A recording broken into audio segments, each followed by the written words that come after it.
Okay. It's going to go live on YouTube, and we're going live on Facebook.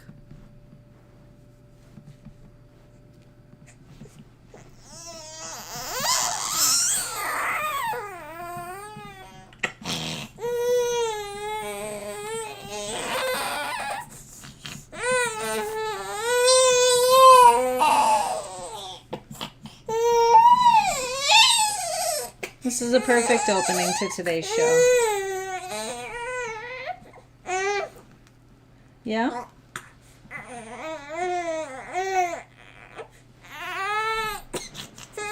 Okay. This has kind of been all day today. She's just...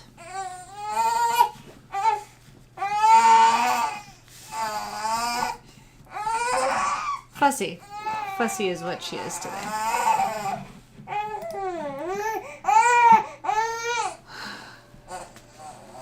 I don't really know what's going on, and I guess that's the episode. That's what we're focusing on today. Okay. What's going on? What's going on, baby? They're not real cries. She's just... it's... Okay, now you see all the lights? You see the screens now? Exactly. See? There we go. And Dada's coming, so if you do that again, you're going with Dada. All right. Hi, Kelly. Yeah. At least we have a cute shirt. Wait, my shirt or her shirt? Her shirt says, I love my mommy. And it might be a hand-me-down from you, which might be why you're saying it's a cute one. I was hoping, by putting this on her today, we would be tight. But every time she goes down for a nap, she's just... today. Just crazy today. I'm not sure what's going on. I don't know anything that changed. I think this is just what happens with babies. They're unpredictable. Okay. We did a lot this weekend. You want to tell them about what we did, Amelia?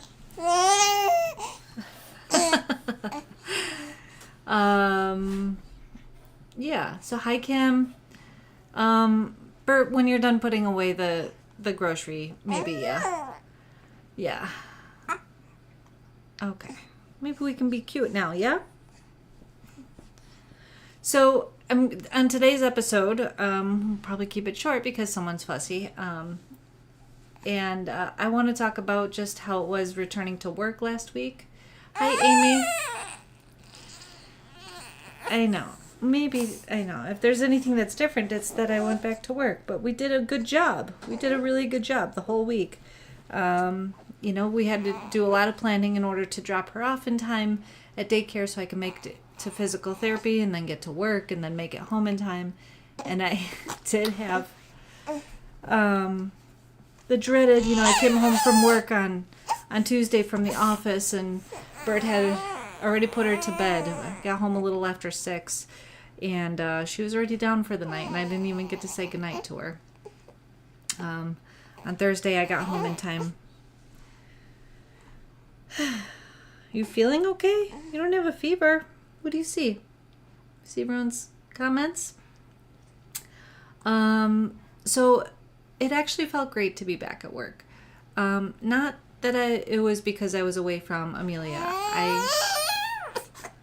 I know, baby. I know. You don't need... It's not nap time. It's a little too early for a nap.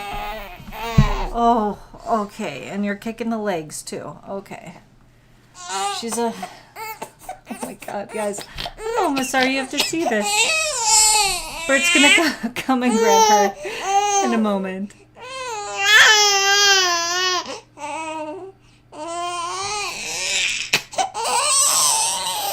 Oh my gosh. We're going to lose subscribers, baby. I know. Yeah, she wants Grandma or Grandpa to come hold her, for sure. Okay, so real quick. So return to work was good. I have a place to pump. they gave me a mini fridge in there to keep the milk stored. It all worked out. It's good. They made me feel very welcome. It felt good to be back. I even worked an event on Saturday. And it felt good to work that event on Saturday. This is a disaster. It's been hard to concentrate. Oh my God. Come here. She is just... Here's a little nugget. I don't know what's going into her. Oh. Thank you, Bert. Do you want to take her temperature? I don't think that's what's going on. No, I don't think that's what it is. I think it's just, I don't know. She's just Fun to cranky. being a fussy baby. Just a fussy baby. 3 months of an angel. Okay. Here we go. Now we can really concentrate here. So the update is it was a good first week back to work. It is just a lot more coordinating. We just have to, we have to figure out milk. I have to pump.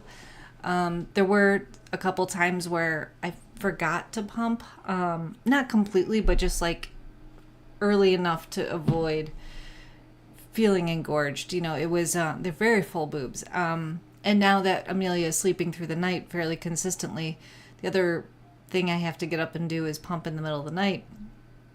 And sometimes it is tough. When I'm having a good sleep, I don't want to get up and pump. So I'm like, maybe just another hour, maybe another hour. And if I'm pushing it to see how long I can go before it's painful. So luckily I have not been in pain. I have definitely been very full and very probably on the border of causing problems, some blocked milk ducts. But luckily everything's been clearing up and been okay so far. So I think the longest I've gone is 7 hours, and we'll see what happens. We had a very packed weekend. I worked Saturday morning, and then we went and did a game night with some friends on Saturday night. So we were able to kind of test out how it would be doing our routine with her, our bedtime routine with her, outside of our house, which is kind of important because next week we're heading up to Minnesota to visit friends and family, and we're not going to have the crib, we're not going to have the usual places that she's used to. So it was good. She went down in her normal bedtime.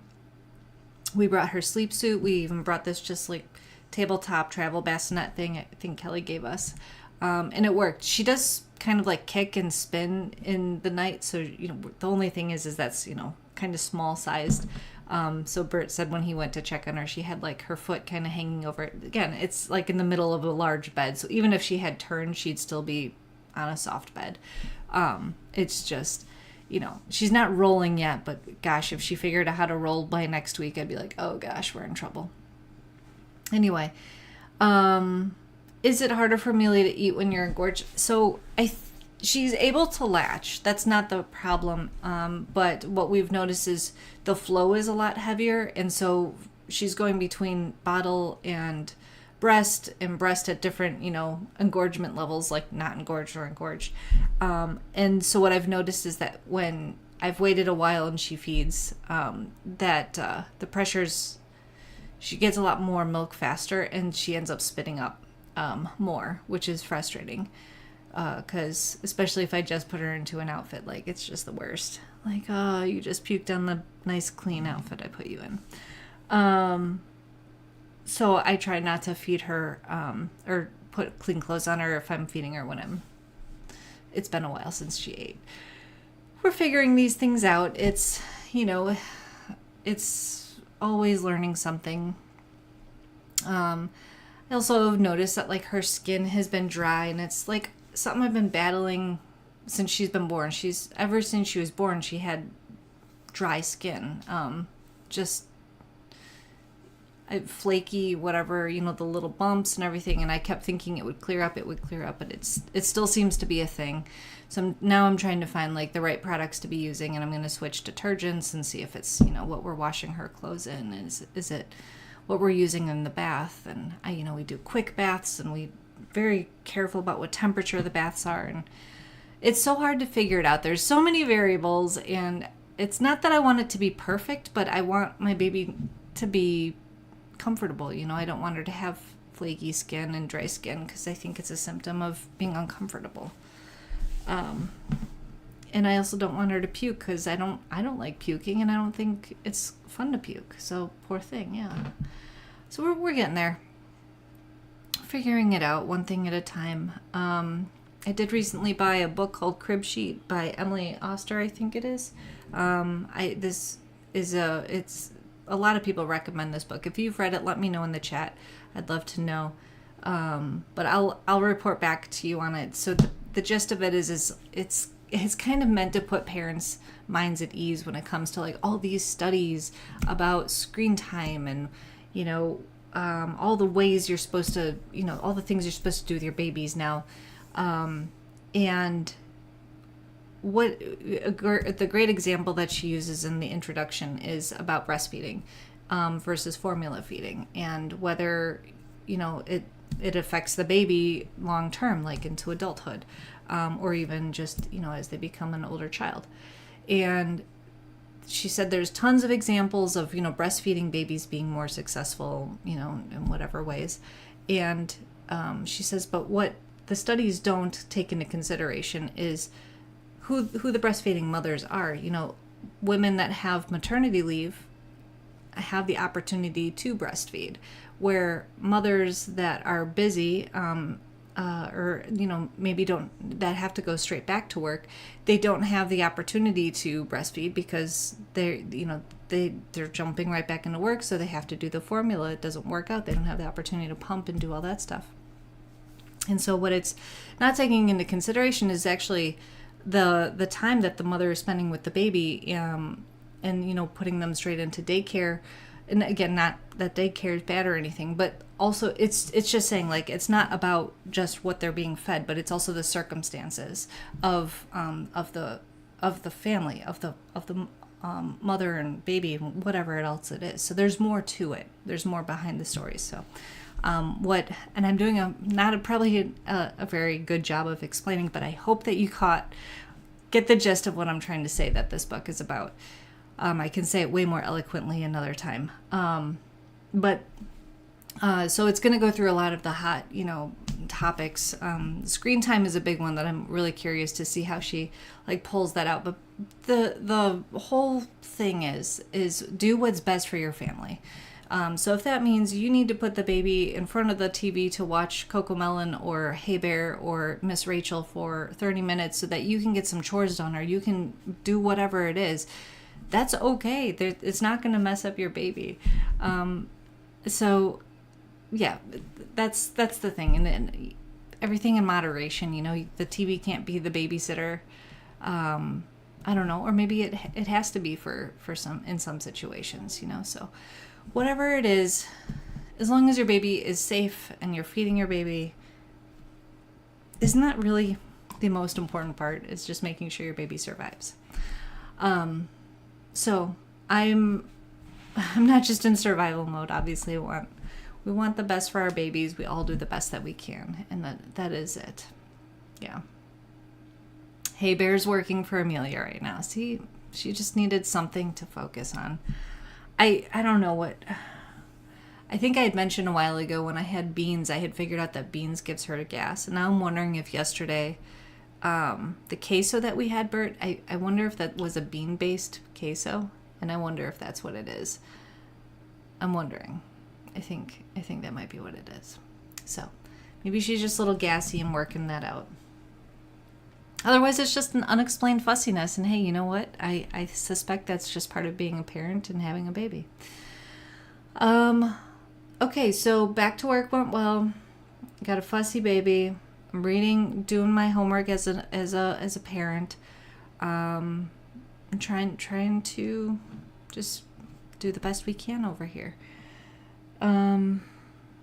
Especially going back to work, there's an added level of stress. I didn't shower today, and normally I shower every single day, and I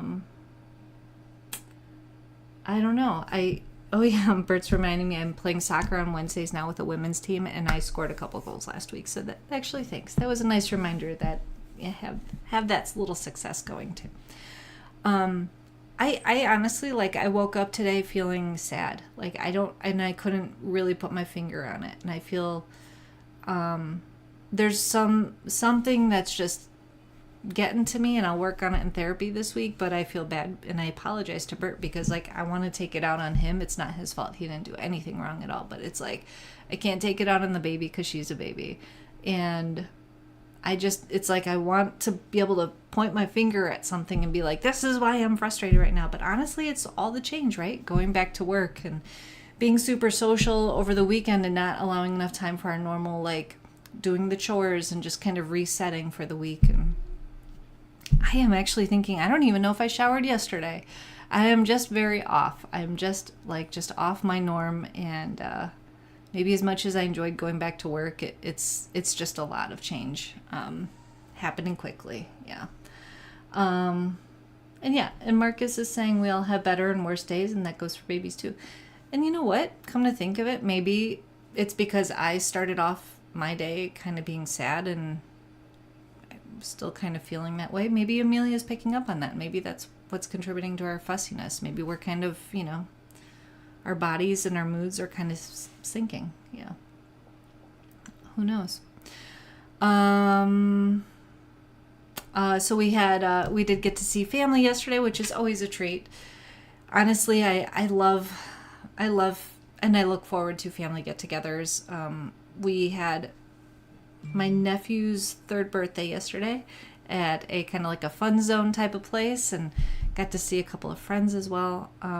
It's just lovely and always feel good, and it's just never enough time, just want to stay, and those are really special moments and times to, especially now that we have 3 generations that are hanging out, grandma and grandpa, and then me and my siblings and their spouses, and then the grandkids, our kids. They're just so unique, all their personalities and all the stages in their childhood that they're in right now. It's fascinating, and it's a lot. It's just, yeah. Kim saying darkness earlier. I'm off too, but don't have all the changes going on like you do. Yeah, you know what? You're right, Kim. It could be that as well. Like, a lot of people have been making